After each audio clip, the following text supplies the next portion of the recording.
Ancient aquatic apex predators, sea scorpions and early marine giants. What we fear most is not the unknown, but the forgotten. It is the primal terror coded into our biology by creatures we have never met, rulers of a world that existed long before our own. The story of giant prehistoric arthropods does not just show us what true dominance means. It also teaches us how profoundly our world is shaped by the monsters that are no longer here. Understanding them is understanding the architecture of fear itself. It is here that we look beneath the surface. This world of ancient arthropods is rich with symbolism. Their exoskeletons represent the armor we build around our vulnerabilities.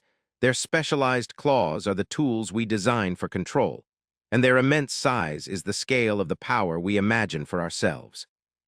A vivid example is Jacoptus, a creature that turned freshwater rivers into lethal mazes and forced life itself to evolve defenses against it. Jacoptus, 390 million years ago, during the Devonian period, the apex predator was not a shark or a crocodile. It was an aquatic scorpion. Jacoptus rhenanii reached a staggering length of 8 feet, taller than any human today, and it patrolled the rivers and swampy environments of an ancient Earth. It was the undisputed ruler of its domain, an armored titan in a world of emerging life. It had no natural predators. This absolute security at the top of the food chain allowed it to perfect its predatory strategies over millions of years, becoming an evolutionary masterpiece of lethality. What would it mean to fish in a river where the deadliest thing was not in the water, but was the water? Its primary weapons were serrated claws, each edge lined with vicious, tooth-like structures built for a single purpose: to seize, to puncture, and to dismember. This was not a creature of brute force alone, but one of terrifying precision. Already we see the dynamic of an arms race. Paleontological evidence shows that the fish of the Devonian period developed heavy dermal armor, bony plates that shielded their bodies. This was a direct evolutionary response to the crushing pressure exerted by predators like Jacoptus. The very bodies of its prey became fortresses, a testament to the terror this scorpion inspired. In the end, its reign defined the era, a clear lesson in how one dominant force can bend the arc of evolution for every other living thing. Anomalocaris travel further back, 505 million years, to the Cambrian period, and you find Earth's earliest known apex predator. Anomalocaris was smaller, measuring around 3 feet in length, yet in the context of the Cambrian seas, it was a leviathan. This was the dawn of complex life, a biological explosion of new forms, and Anomalocaris was its first true monster. It swam through the primordial oceans with an alien grace, its presence fundamentally altering the dynamics of the New World. It was a pioneer of predation on a grand scale. Its anatomy was a collection of nightmares. It possessed 2 distinctive front appendages, long arms covered in sharp spikes used to grasp and manipulate struggling prey. Its mouth was unlike anything alive today, a circular grinding apparatus that could crush the shells of trilobites, the most common creatures of the time. We see the evidence etched in stone. Fossilized trilobites have been discovered with perfectly circular bite marks, the unmistakable signature of an Anomalocaris attack. This creature also featured highly advanced compound eyes, each containing over 16,000 individual lenses, granting it superior vision for hunting in the dim marine light. For millions of years, its dominance was absolute, a powerful demonstration that to see your world more clearly than others is to own it. Pentacopterus, 467 million years ago, a new blueprint for terror emerged. Pentacopterus decorohensis represents one of Earth's earliest giant eurypterids, a sea scorpion reaching 5 feet 7 inches in length. Its body was a fortress of natural armor plating, segmented and robust, built to withstand the struggles of its prey. It was not merely defensive, it was an offensive weapon. Powerful grabbing claws extended from its front, designed for ambush and control, while a spiked tail likely served as a final, decisive tool to subdue its victims. The preservation of its fossils is extraordinary. Scientists can see intricate details, from the patterns on its skin to the fine hairs on its limbs, painting a vivid picture of a highly adapted aquatic predator. Pentacopterus inhabited a specific crater lagoon in what is now Iowa, suggesting it was the unchallenged ruler of that isolated, confined ecosystem. This focus within a limited environment allowed it to become a master of its territory. Very well then. Pentacopterus stands as a foundational model for the apex arthropods that would follow, a showcase of streamlined design, specialized weaponry, and the raw efficiency that comes from being the biggest predator in a small pond. Brontoscorpio, the line between water and land has always been a frontier. 430 million years ago, Brontoscorpio anglicus patrolled that frontier with lethal intent. This scorpion grew to 3 1/3 feet long, but its size was secondary to its versatility. It was amphibious, capable of hunting in the water and pursuing prey onto the land. This adaptability represented a terrifying evolutionary leap. For the smaller creatures of the Silurian period, there was no longer a safe place to run. The water was a trap, and the shore was no escape. Its primary weapon was a stinger the size of a light bulb filled with potent venom. This was not a defensive tool, it was an instrument of assault. Brontoscorpio could lurk in shallow waters, using the element of surprise to launch attacks on anything that came near the edge, then chase it onto the mudflats. Its speed and agility in both realms likely outmatched any of its prey. As one of the earliest known land scorpions, it marked the beginning of arthropod colonization of terrestrial environments, a critical moment when the planet's deadliest hunters first walked out of the sea. What happens when the monster can follow you home? Hibbertopterus. Weight is its own form of power. 360 million years ago, during the Carboniferous period, Hibbertopterus was the heaviest known arthropod to have ever lived. Measuring 6.5 feet long and weighing hundreds of pounds, this creature was less a predator and more a living bulldozer. It navigated the murky swamps with a solid, armored bulk, a walking slab of chitin and muscle. Its spiny claws were not designed for nimble capture, but for churning through mud and sediment, a strategy known as sweep feeding. It raked the swamp floor to uncover hidden organisms or to scavenge. Fossilized trackways reveal something remarkable. Hibbertopterus was capable of crawling onto land. This amphibious ability, combined with its immense weight, meant it could exploit resources in both aquatic and terrestrial parts of the swamp. While perhaps not an active hunter in the same vein as its relatives, its sheer mass and sharp appendages made it a passive threat. Anything in its path risked being trampled or impaled. It often remained stationary, a hulking, patient mass waiting for the world to come to it. Hibbertopterus shows us that dominance is not always about speed or aggression. Sometimes it is simply about being too big to ignore. Ejaracasis. Not all giants are hunters. 480 million years ago, the 7-foot-long Ejaracasis benmuli swam through the shallow seas.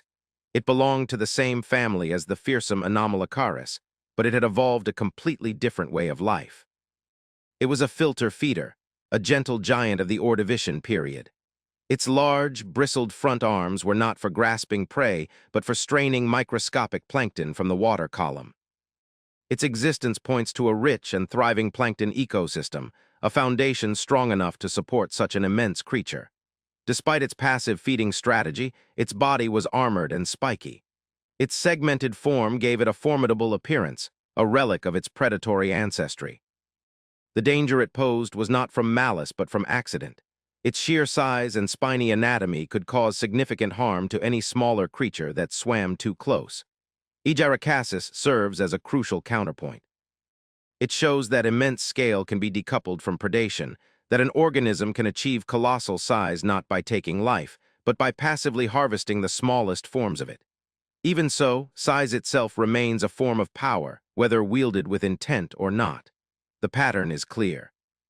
From the crushing claws of Jacoptis to the amphibious terror of Brontoscorpio, these creatures were masters of environmental control. They leveraged unique biological tools, superior vision, specialized limbs, venom, and sheer mass to dominate their ecosystems. Each represents a different solution to the same problem: how to become the unmovable object, the irresistible force. In contrast, their prey were defined by reaction. They developed armor, they sought refuge, they became faster. The history of life is a conversation between the hunter and the hunted, and for hundreds of millions of years, the loudest voice belonged to the arthropods. This was their world. We are just living in the quiet that followed, but the quiet is deceptive. The echoes of that ancient reign remain, fossilized in stone, offering us a glimpse into a time when the rules of nature were written by chitinous claws and compound eyes. To understand this bygone era, we must descend into the murky waters of the Paleozoic, starting with the earliest whispers of predation. Our journey begins in the Cambrian seas, 505 million years ago, a time of explosive evolutionary creativity known as the Cambrian explosion. Here, amidst a bewildering array of new life forms, swam Earth's first true super-predator, Anomalocaris. The name means abnormal shrimp, a label born from initial confusion when its disparate fossilized parts were discovered separately and misidentified. But when pieced together, the creature they formed was anything but a humble shrimp. At up to 3 feet long, Anomalocaris was a leviathan in a world where most life was measured in inches. It was a masterpiece of predatory design. From its head projected 2 formidable, spiny appendages, jointed arms that could flex and grasp with terrifying dexterity. These were its tools for seizing prey, primarily the hard-shelled trilobites that scuttled across the seabed. Fossils of these trilobites bear the scars of its attacks, some with distinctive W-shaped bite marks, others with perfectly circular punctures that forensic paleontology has laid squarely at the feet of Anomalocaris. Its mouth was a nightmarish construct, a circular array of hardened plates that did not chew but contracted like a camera shutter, grinding and crushing the exoskeletons of its victims. But perhaps its most advanced feature was its vision. Perched on stalks, its compound eyes were immense, each containing over 16,000 individual lenses, a resolution rivaling that of modern dragonflies. In the primordial ocean, Anomalocaris could see with a clarity its contemporaries could not fathom. It was not just a brute. It was a sophisticated hunter, using superior sight to track, ambush, and dominate. For millions of years, it was the undisputed king, the lonely apex of the world's first complex food web, its reign setting the stage for the evolutionary arms race that would define the ages to come. Life, however, does not follow a single path. While Anomalocaris perfected the art of the active predator, its own family line, the Anomalocarididae, would later produce a giant that pursued a radically different, yet equally successful, strategy. Fast forward 25 million years to the Ordovician period, and we encounter Aegyrocasis benmuli.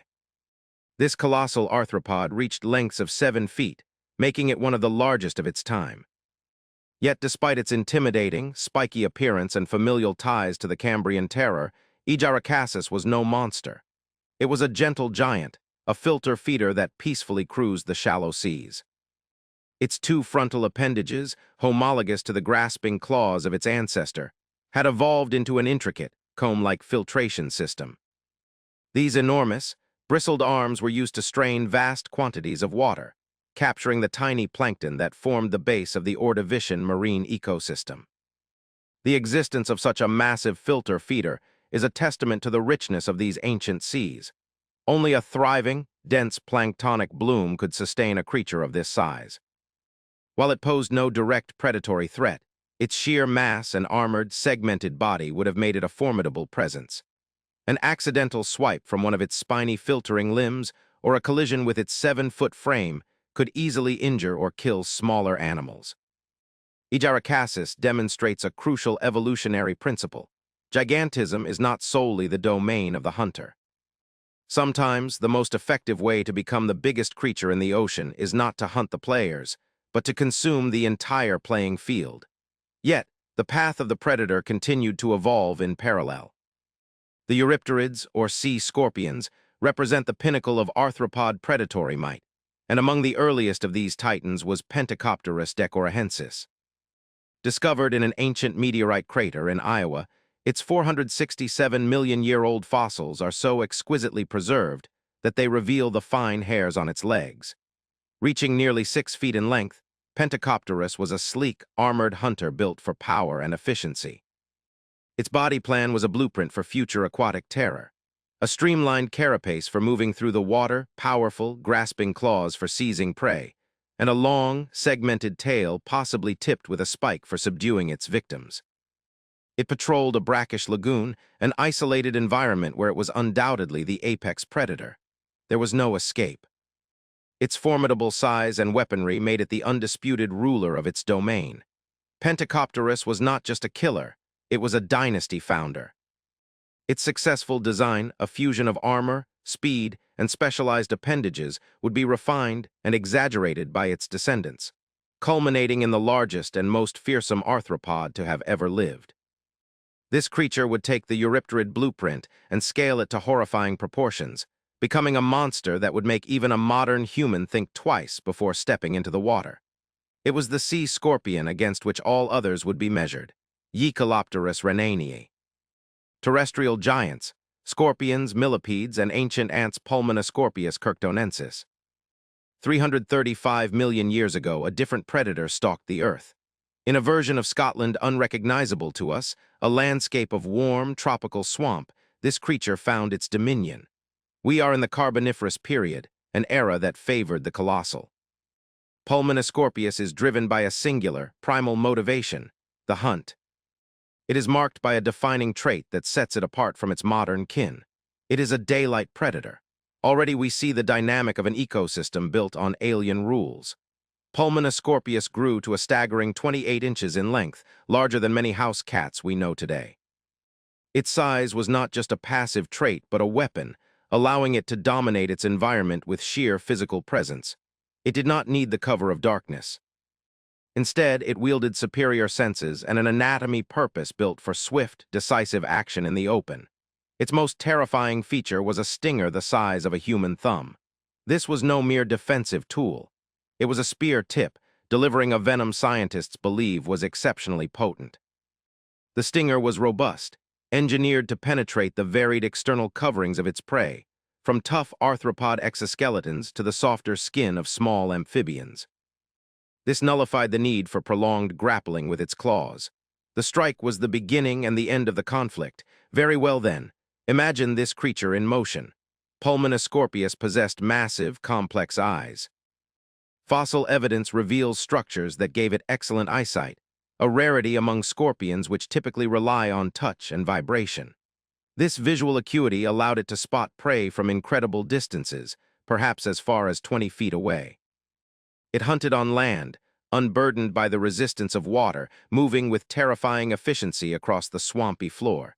It was a visual hunter in a world of ambushers. In the end, this gigantism was a product of its time. The Carboniferous period featured atmospheric oxygen levels far higher than today, a key factor that enabled the immense growth of arthropods.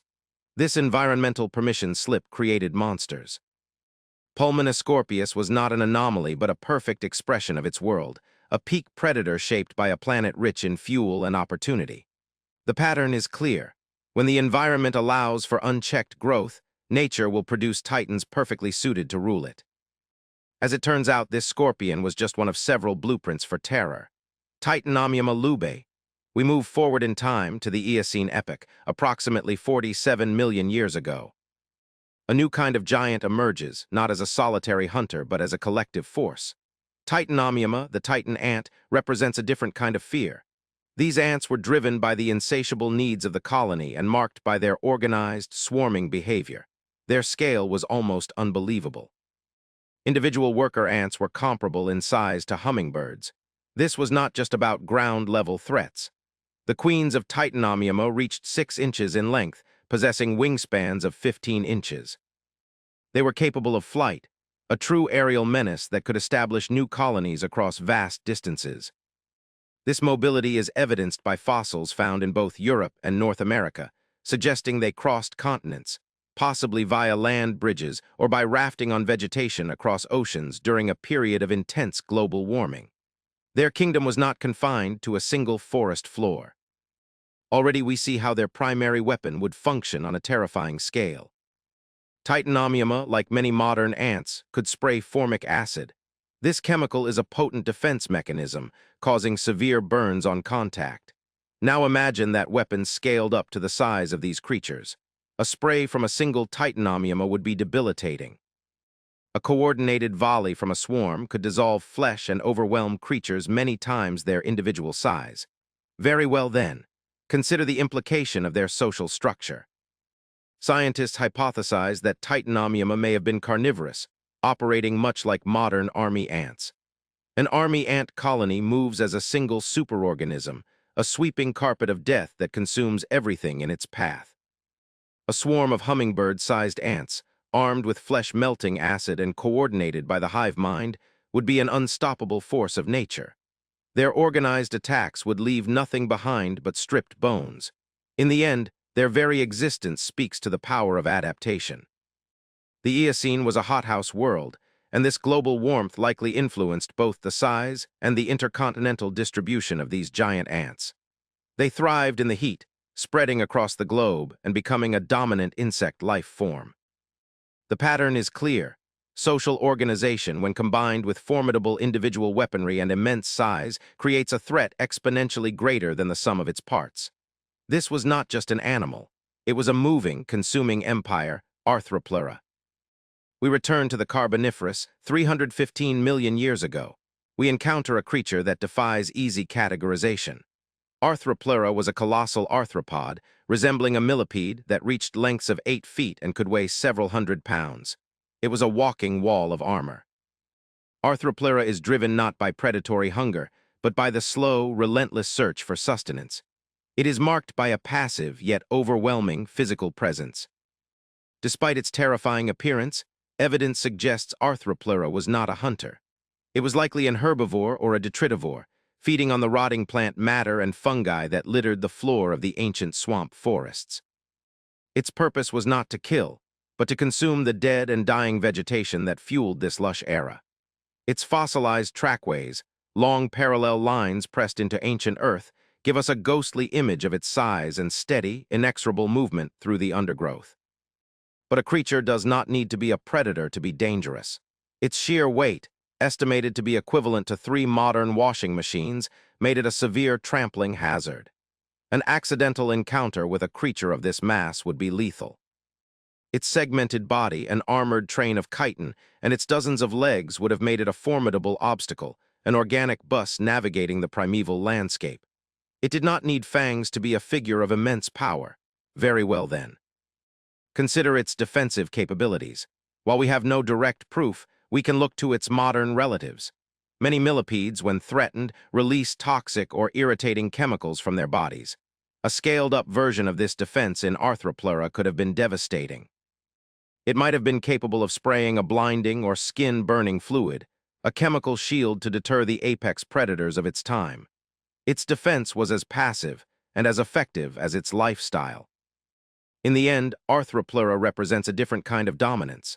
Like Pulmonoscorpius, its gigantism was fueled by the high oxygen concentrations of the Carboniferous period. The lush vegetation of the era provided an endless buffet, allowing it to grow to such a spectacular size without needing to hunt. Its evolutionary success demonstrates that even a non-carnivorous mega-arthropod could be a dominant figure in its ecosystem through scale alone. The pattern is clear. Sheer mass is its own form of power, a quiet, unassailable authority that shapes the world around it without malice. What this shows is that terror does not always need teeth. Sometimes it just needs weight. This passive dominance, however, is a luxury afforded only to the largest of individuals. In the grand theater of prehistoric life, other arthropods achieved their terrifying status not through size alone, but through the chillingly effective combination of numbers, chemical warfare, and organized intelligence. This brings us to a more recent, yet no less alien, epoch, the Eocene, approximately 47 million years ago. Here, in the warm, humid forests that span the globe, the ground crawled with a different kind of monster, one that embodied the concept of the swarm. This was the age of Titanomyma lubae. The name itself, meaning titanic ant, is an understatement.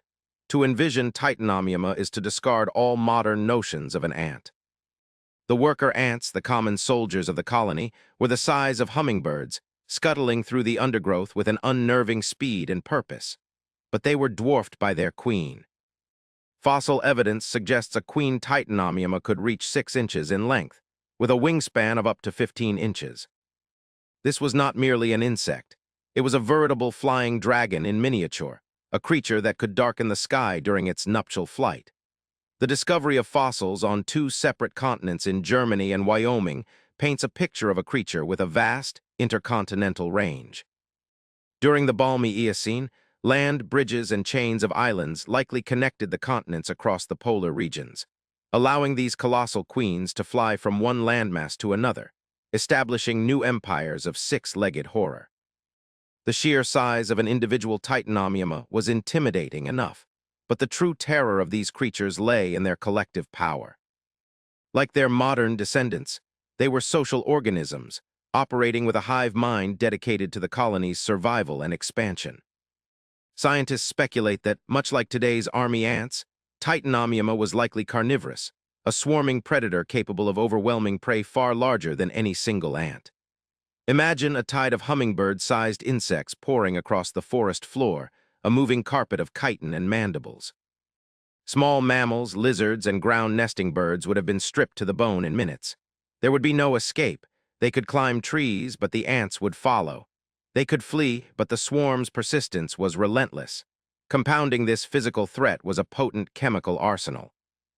Modern ants are known for their ability to spray formic acid as a defense mechanism or a tool for subduing prey. For a human, a spray from a common wood ant is a minor irritant. Now scale that weapon up to the size of Titanomyma. The volume and concentration of the acid would have been orders of magnitude greater.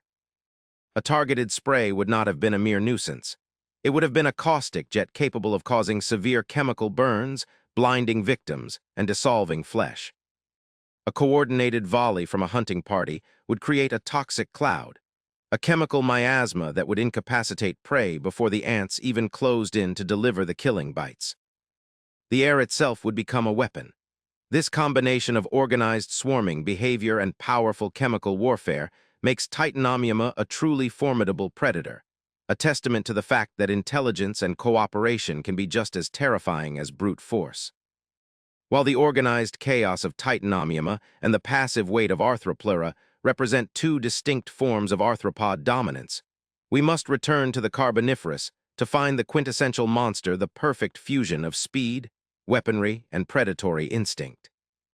Here, in the same swamps that Arthropleura lumbered through, lurked Pulmonoscorpius kirktonensis, the breathing scorpion. Discovered in Scotland, this creature was the apex arthropod predator of its time, a nightmarish hunter that perfected the art of the kill. At 28 inches long, Pulmonoscorpius was larger than most house cats, a terrifying scale for a scorpion, but its size was matched by its lethality. Its most prominent feature was its stinger, a wicked barb the size of a human thumb, connected to a venom sac capable of holding a potent and likely fast-acting neurotoxin. Unlike the crushing claws of many modern scorpions, which are used to hold and subdue prey, the claws of Pulmonoscorpius were relatively modest. It didn't need them. Its hunting strategy was brutally efficient. Identify a target, strike with lightning speed, and let the venom do the work. The stinger was robust enough to puncture the tough exoskeletons of other large arthropods and the thick hides of the early amphibians that shared its world. It was a hypodermic needle of death, bypassing the need for a prolonged struggle. What truly set Pulmonoscorpius apart from its modern relatives was its sensory perception. The vast majority of scorpions today are nocturnal, relying on fine hairs and vibrations to sense their prey in the dark. Pulmonoscorpius, however, had enormous compound eyes. Fossil analysis of its head shield reveals large, complex optical structures that would have granted it excellent vision. This was a daylight hunter, an active pursuer that could spot its prey from a distance, perhaps as far as 20 feet away. This anatomical fact completely changes the narrative of its existence. It was not an ambush predator hiding under a rock, but a relentless stalker, actively tracking its victims across the swampy terrain. Imagine the scene in the Carboniferous forest, the air thick with oxygen, the ground teeming with giant insects and sprawling amphibians. A small tetrapod, cautiously navigating the ferns, would suddenly become aware of a presence. Not a shadow, but a distinct, segmented form moving with unnerving agility. The scorpion would close the distance, its tail arched high over its back, the thumb-sized stinger glistening. There would be no grappling, no prolonged fight, just a single, precise, downward thrust. The venom would flood the victim's system, a paralytic fire that would bring a swift and silent end. In an ecosystem defined by armor and brute force, Pulmonoscorpius was the assassin, a creature whose evolutionary success was built on a single, perfect weapon and the eyes to aim it. It represents the pinnacle of arthropod predation, a monster that was not just large, but lethally sophisticated. Predators of the air and ambush specialists. Flight, camouflage, and misidentifications. It is Friday, July the 11th, 2025, 9:34 a.m. EST.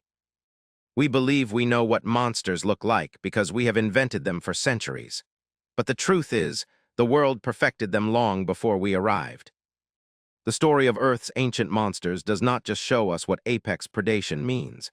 It also teaches us how we confront our own errors in understanding the deep past.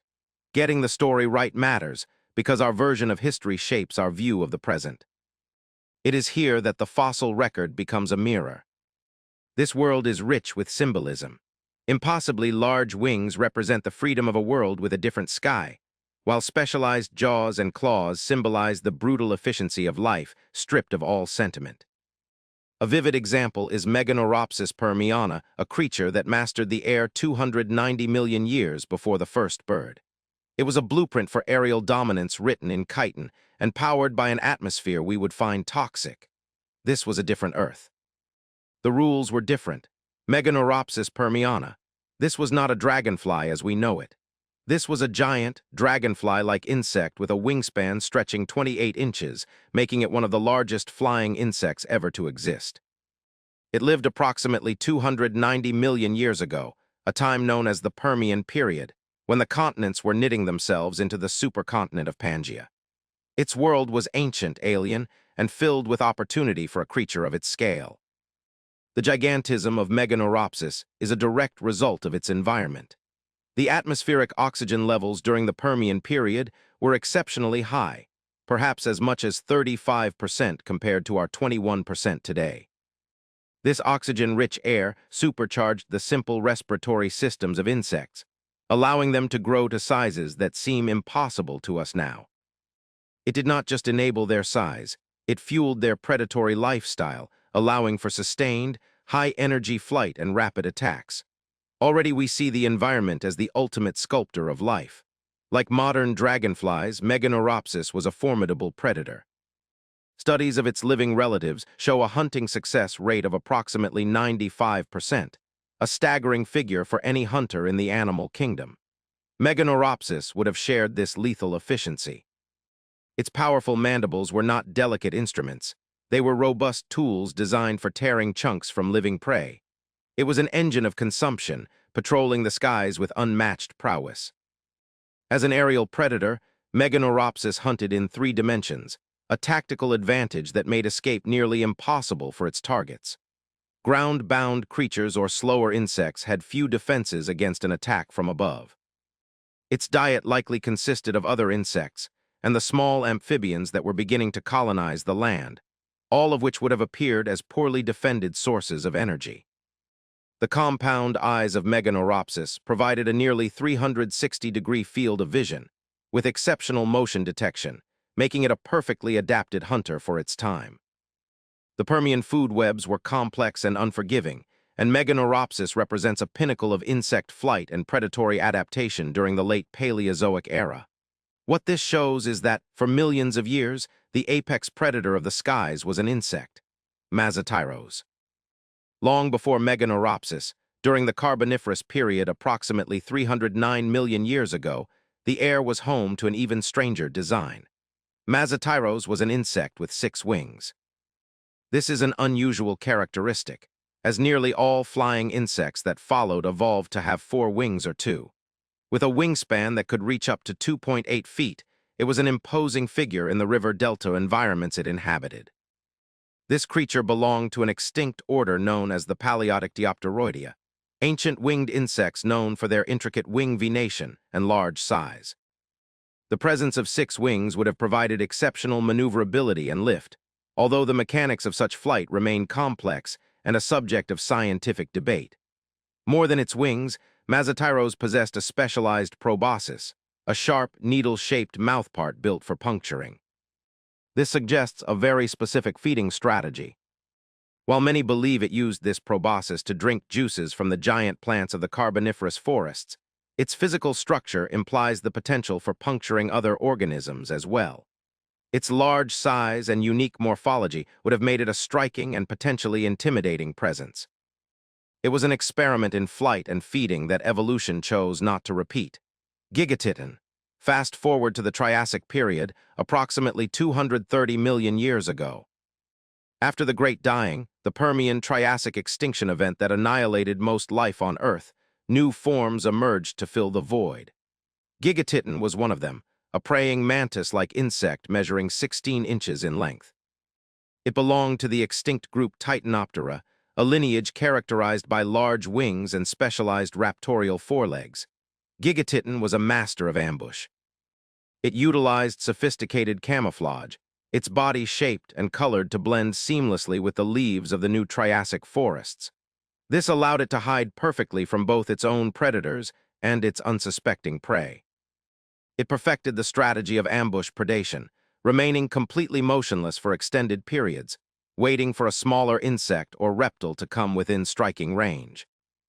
The hunting strategy of Gigatitan is a powerful example of convergent evolution, mirroring the techniques used by modern mantises today. Its front arms were brutal weapons. They featured rows of sharp spikes, designed for rapidly folding and grabbing prey with a powerful, inescapable grip. Once a target was captured, these spikes would puncture and immobilize the victim, allowing Gigatitan to feed without a struggle. This insect was a patient, silent killer, thriving in a world recovering from catastrophe. The pattern is clear. Whether through sheer speed in the open air or stealth in the dense foliage, the drive to dominate was a constant theme in the insect world. Meganeura, very well then. We arrive at a story not just about a creature, but about us. It is a story about how we see the past, how we make mistakes, and how we correct them. When its fossil was discovered in 1980, Meganeura was misidentified as the largest spider ever to have lived. This singular error led to decades of widespread scientific and public fascination with the idea of a colossal arachnid. Museum models were built. Scientific literature and popular books propagated the image of a nightmare spider with a 50-centimeter or 20-inch leg span. It became a paleontological celebrity, the monster spider of the Carboniferous swamps. For 25 years, this was the accepted truth. It fed our fears and our imaginations, a perfect monster from a lost time. The narrative was powerful. It was also wrong. In 2005, a re-examination of the fossil using new technology and a more complete second specimen revealed the truth. Meganeura was not a spider. It was a large sea scorpion, a eurypterid. The corrected classification identified Meganeura as an aquatic arthropod, approximately 1.8 feet long. It lived in the swampy waters of South America roughly 305 million years ago, during the same Carboniferous period that hosted Mesotyros. The initial misidentification highlights the profound challenges of paleontology. Fragmentary or distorted fossils, buried for hundreds of millions of years, can easily lead to incorrect interpretations. The debate over its classification underscored the critical importance of detailed anatomical analysis and comparative studies. It was a humbling moment for the field, a reminder that science is a process of correction, not a book of unchanging facts. As it turns out, the monster was real, but we had given it the wrong name. Despite the reclassification, the true nature of Meganeura remained formidable. As an armored eurypterid with powerful grabbing claws and spiny arms, it was still an apex predator of its ecosystem. It likely employed sweep feeding tactics, scouring the bottom of murky waters, or actively ambushed prey from the sediment. Its environment in the Carboniferous swamps suggests an adaptation to low visibility conditions, where its robust form and keen sensory organs would have been a significant advantage. Eurypterids, like Meganeura, were a diverse and highly successful group of aquatic arthropods for millions of years before their eventual extinction. They were the true rulers of those ancient waters. The pattern is clear. From the aerial terror of Meganeuropsis to the six-winged puzzle of Mesotyros, the patient death trap of Gigatitan, and the mistaken identity of Meganeura, the deep past is a gallery of evolutionary experiments. These creatures show life pushed to extremes by environmental pressures and opportunities. They were innovators, survivors, and rulers of their domains. In contrast, our own story is one of interpretation, of piecing together a puzzle with most of the pieces missing. We are detectives arriving at the scene 300 million years too late. So, how do we find our way back to the truth? Our understanding of the past seeks a complete and accurate picture.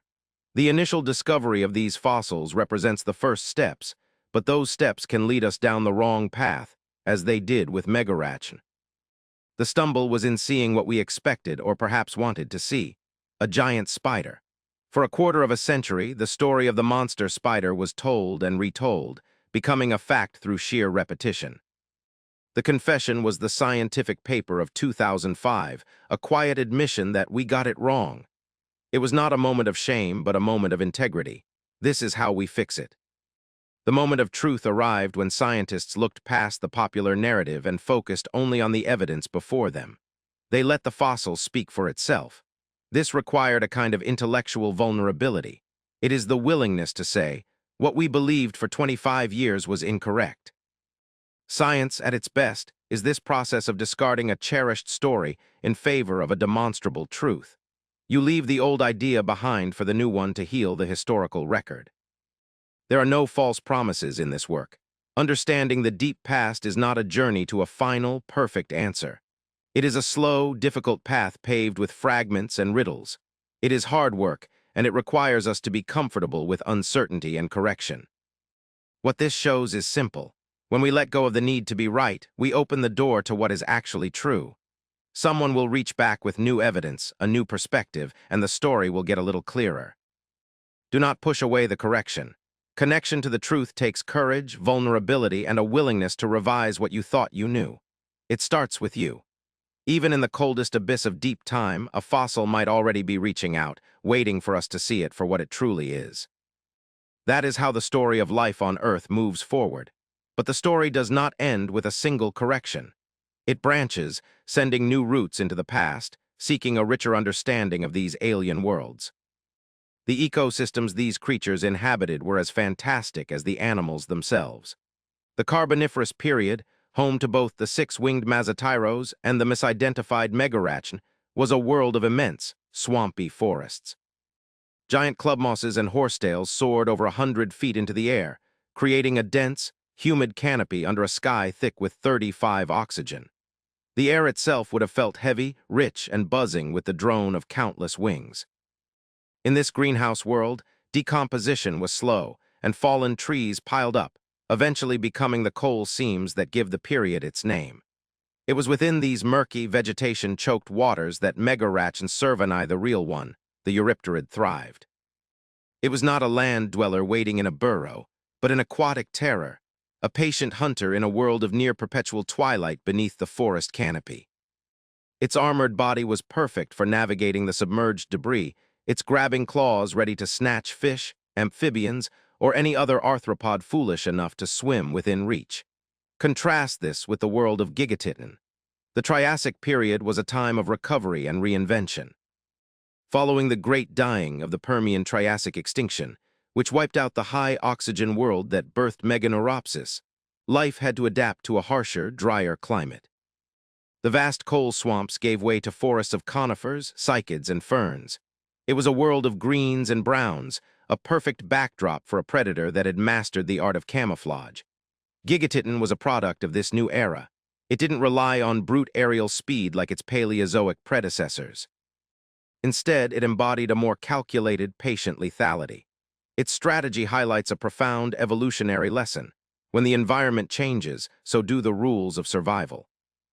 The explosive energy of the high-oxygen Paleozoic gave way to the cautious, opportunistic predation of the Mesozoic. While early dinosaurs began their rise on the forest floor, Gigatitten was their equivalent in the canopy, a silent, spiked specter proving that insects could still be masters of their domain. The sheer diversity of these predatory models is staggering. Meganeura was the F-22 Raptor of its day, a high-speed, high-performance interceptor with a near-perfect success rate. Its flight was a display of raw power, its compound eyes processing the world in a mosaic of motion, locking onto a target with unerring precision. Mazatyros, with its bizarre six-winged configuration, represents a different, perhaps less straightforward, approach to aerial dominance. While the exact mechanics remain a subject of debate, the additional winglets could have provided unparalleled stability and maneuverability at lower speeds, allowing it to hover, pivot, and navigate the cluttered Carboniferous understory with an agility that four-winged insects might have lacked.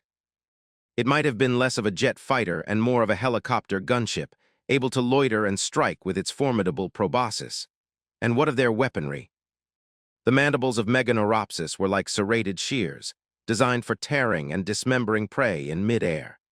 The raptorial arms of Gigatitten were a biological Iron Maiden, folding inward with lightning speed to impale and secure a struggling victim. The proboscis of Mazatyros, while presumed to be for plant feeding, was structurally a hypodermic needle, the size of a chopstick, a tool whose potential for predation tantalizes the imagination. Finally, the claws of Megarachn, the sea scorpion, were instruments of crushing and grappling, built for overwhelming aquatic prey in low visibility. Each creature was a master of its craft, a perfect engine of predation shaped by the unique pressures of its time and place. These ancient arthropods are more than just monsters from a lost world. They are monuments to the evolutionary creativity of life. They demonstrate that for hundreds of millions of years, long before the rise of vertebrate giants, insects and their relatives were the undisputed rulers of the air and key predators in their ecosystems. They challenge our modern perception of insects as small, scurrying things, reminding us of a time when their shadows could darken the sun, and the buzz of their wings was a sound to be feared. Their fossils are echoes of a different Earth, a planet of giants that now exist only in stone, and in the ongoing, ever-revising story we tell about them.